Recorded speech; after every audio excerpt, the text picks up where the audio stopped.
welcome to the debate.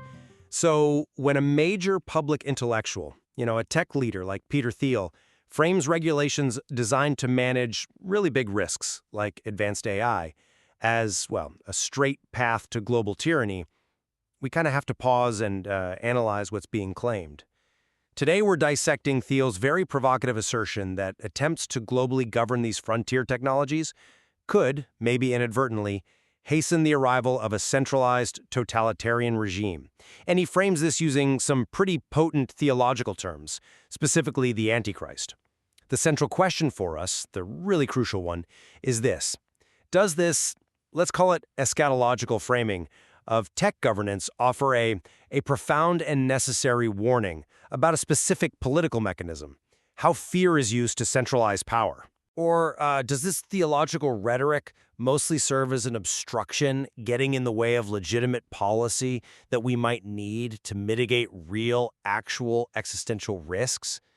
I'm taking the view that Thiel's argument does highlight a valid and I think profound political danger that's inherent in this kind of centralized, fear-driven risk management. And I come at it from a different angle. Look, while I can appreciate the, let's say, sophistication of the political theory underneath it all, I really believe that this highly esoteric theological framework fundamentally obscures things. It pathologizes necessary regulatory action.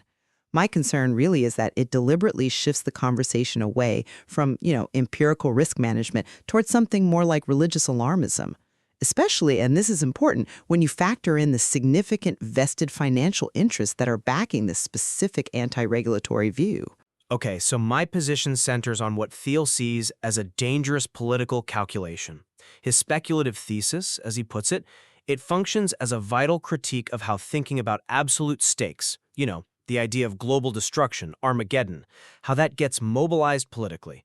When the threat seems total, the only response that appears viable, politically speaking, is the consolidation of total, absolute power.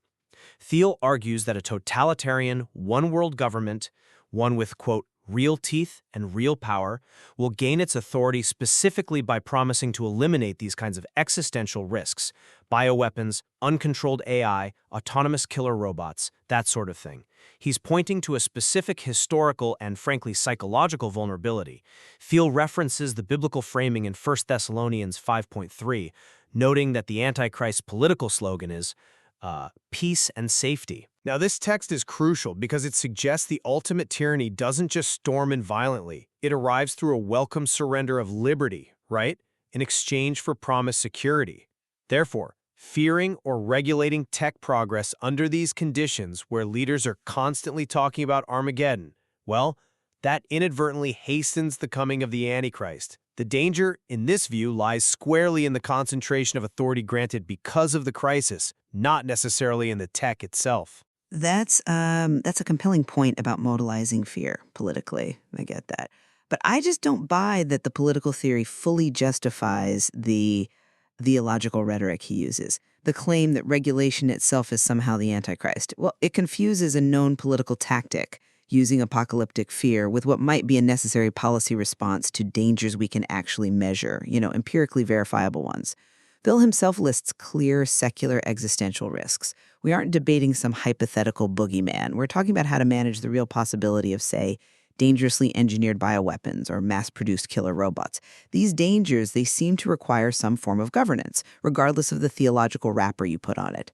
The problem is really definitional, I think. By framing every regulatory step through the lens of deep religious prophecy, you effectively stop having a policy discussion and start having, a spiritual crisis. And this shift relies heavily on concepts that are, let's be honest, deeply esoteric. They're not widely understood outside of pretty niche religious scholarship. For instance, Thiel leans heavily on this concept of the katagan. For listeners maybe not familiar, the katagan is, in Christian end times theology, it's the restrainer, the force or person holding back the Antichrist. So by defining global regulation as the removal of this katagan, Thiel basically argues that anyone proposing global oversight is actively trying to end the current age.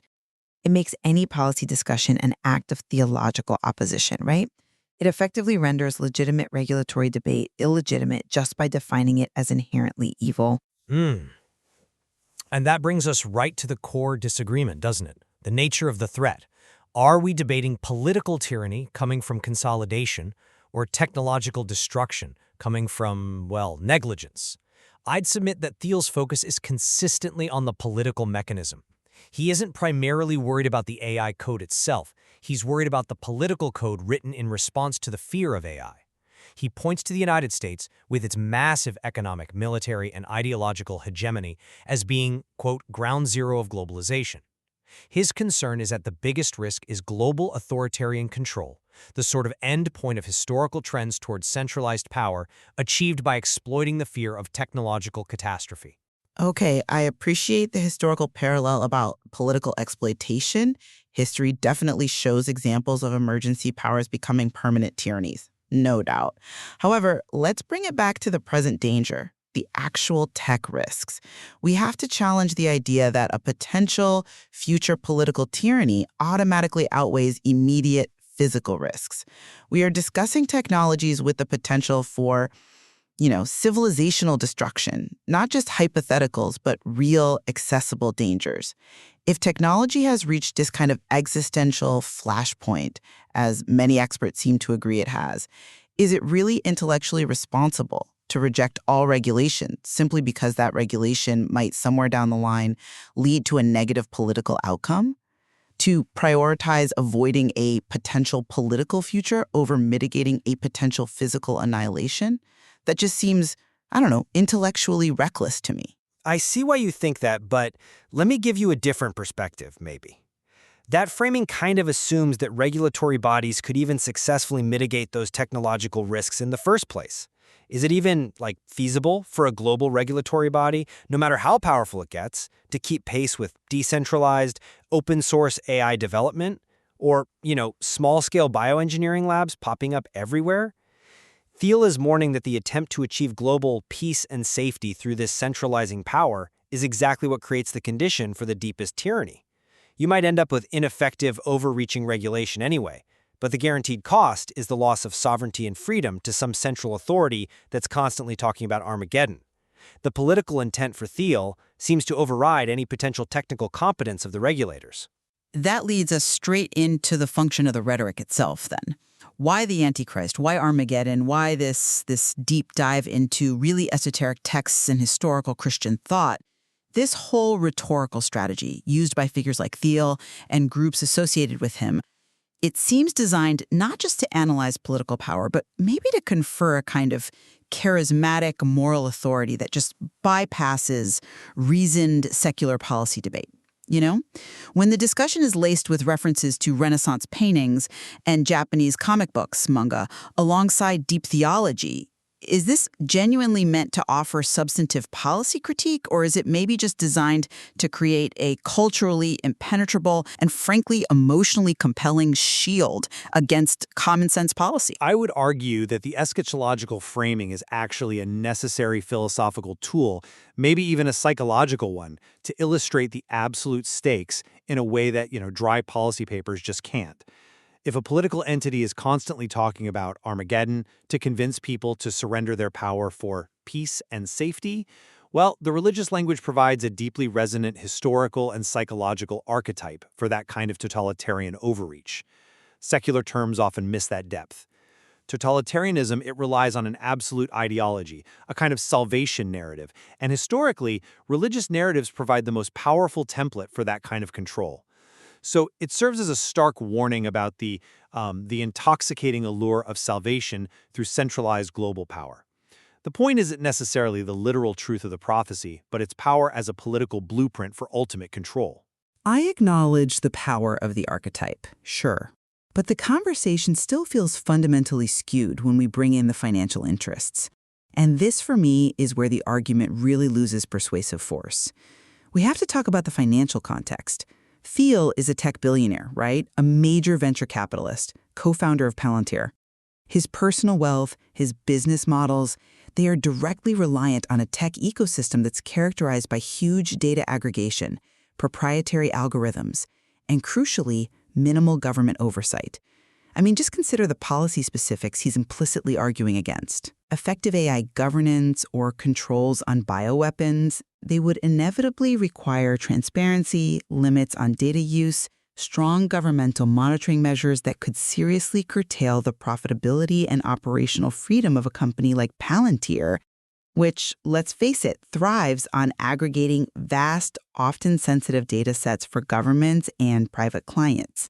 Okay, I agree we absolutely cannot ignore the messenger's context. That's fair. However, I might frame this financial interest a bit differently. Thiel is warning against state centralization, a trend that arguably benefits all the current large tech players who would generally prefer decentralized progress and, minimal government interference. So while he personally benefits from a lack of regulation, the political critique itself, that centralized regulation uses crisis fear to grab power, that critique could still stand independently of his wealth. His argument is consistent with the genuine, maybe libertarian, preference for highly decentralized and uninhibited technological progress, even if that progress comes wrapped in, challenging theological language. I'm sorry, but I just don't buy that the critique is purely theoretical here. Let me tell you why. The argument for me loses almost all credibility when the supposed savior warning us against the totalitarian Antichrist of global governance is an individual who financially profits, immensely, from the very unregulated technological ecosystem he wants to protect. It asks the listener to believe that shielding multi-billion-dollar financial and market interests is basically the same thing as staving off the apocalypse. It turns a complex policy issue into a self-serving moral and spiritual imperative. It's, frankly, a brilliant, highly effective way to demonize any regulatory action without ever having to actually engage on the policy specifics, transparency, bioweapon control, safety standards, you name it. Ultimately, what this material really forces us to confront is this profound tension in governing technology today. On one side, you have the potential for, yes, verifiable existential danger from unbridled tech acceleration. On the other, the proposed solution, this centralized, global, fear-driven regulation, it seems to create the conditions for a profound and historically familiar political danger. My concern really remains fixed on Thiel's central thesis, that the push for peace and safety in response to global risk, the very mechanism he identifies, is what creates the political pathway for the exact tyranny we claim we're trying to avoid. And my critique remains focused on the function of that framing itself. While political centralization is a legitimate risk, using this sophisticated apocalyptic theology, I believe, serves primarily to protect vast vested financial interests and successfully avoids addressing genuine empirical technological risks that experts might otherwise reasonably and, rationally regulate. This material, it powerfully demonstrates how these foundational policy debates over technology are now being framed in terms of ultimate spiritual and civilizational stakes. It forces us to consider both the political and the technological dimensions to really appreciate the complexity of the dilemma we're facing.